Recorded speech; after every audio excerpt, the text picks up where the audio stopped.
ஜெய் வாராகி. என் அன்பு குழந்தையே, நான் நினைத்தது ஒன்று, ஆனால் என் வாழ்க்கையில் நடப்பது ஒன்று. நான் செய்ய நினைத்தது ஒன்று, ஆனால் நான் செய்து கொண்டு இருப்பது ஒன்று. இப்படி நினைக்கிறேன். என்ன செய்ய போகிறோம் என்று முடிவெடுத்து செய்யுங்கள் என்று சொல்கிறீர்கள். நான் ஒரு முறைக்கு 1000 முறை நான் யோசித்துதான் செய்கிறேன். ஆனால் எதற்காக தவறு நடந்தது என் வாழ்க்கையில் என்று நீ கேட்கிறாய். தங்கமே, நீ யோசிக்காமல் ஒரு செயல் செய்து தவறு நடந்திருந்தால் அதை நினைத்து கவலைப்படலாம். ஆனால் நீ யோசித்து ஒரு செயல் செய்து அது தவறு நடக்கும் பொழுது கவலைப்படக்கூடாது. அதை இன்னும் அதிகமாக கவனத்தை செலுத்த வேண்டும். நீ கவனத்தை செலுத்தும் பொழுது அது இன்னும் அதிகமாக உனக்கு ஆனந்தத்தை தரும். முதல் முதல் செய்து கொண்டிருக்கும் விஷயம் உனக்கு கஷ்டத்தை கொடுத்தால் அதை அப்படியே விட்டுவிடக்கூடாது. அதை இன்னும் கெட்டியமாக பிடித்துக்கொண்டு உன் வாழ்க்கையில் தொடர்ந்து செய்ய வேண்டும்.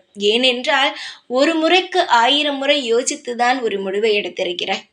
உன்னுடைய முடிவு எப்பேற்பட்டது என்று எனக்கு தெரியும்.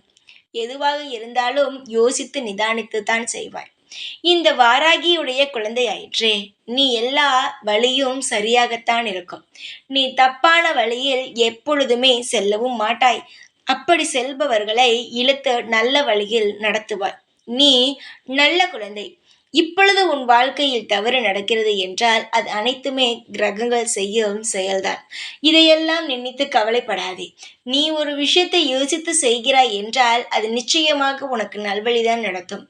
ஆரம்ப காலகட்டத்தில் சில தோல்விகளை கொடுத்தாலும் நீ எதை நினைத்து ஒரு செயலை செய்கிறாயோ அதில் நிச்சயமாக வெற்றியும் மகுடத்தையும் நீ சூடுவாய்.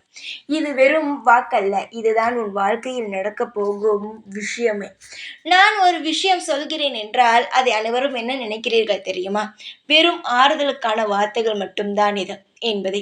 நிச்சயமாக இல்லை. இது ஆறுதலுக்கான வார்த்தைகள் அல்ல. உன் வாழ்க்கையில் உனக்கு இப்படியெல்லாம் நடக்கப் போகிறது, இந்த மாதிரி விஷயங்கள் எல்லாம் நடக்கப் போகிறது என்று சொல்லத்தான். நல்ல விஷயம் சொன்னாலும் கெட்ட விஷயம் சொன்னாலும் நான் எதை சொல்கிறேனோ அதை கேட்டுக்கொள். அதன்படி உன் வாழ்க்கையில் நடந்து கொள். நான் எப்பொழுதும் உன்னை பயமுறுத்தவே மாட்டேன். எது நடக்கப் போகிறதோ அதை சொல்வேன், அவ்வளவுதான். நான் என்னுடைய குழந்தையை முன்பே வந்து காப்பாற்றுகிறேன். எதையுமே நான் பிரச்சனை வந்த பிறகு நான் காப்பாற்றவில்லை. பிரச்சனை வரப்போகிறது என்றால் உன்னை முதலில் வந்து எச்சரிக்கிறேன். ஒரு நல்லது நடக்கப் போகிறது என்றால் கவலைப்படாதே, உனக்கு இந்த நல்லதெல்லாம் நடக்கப் போகிறது என்று சொல்கிறேன், அவ்வளவுதான். நீ நல்லதை மட்டுமே எடுத்துக்கொள். தேவையில்லாததை யோசிக்காதே. எப்பொழுதுமே நான் இருப்பேன் இந்த வாராகி. ஜெய் வாராகி.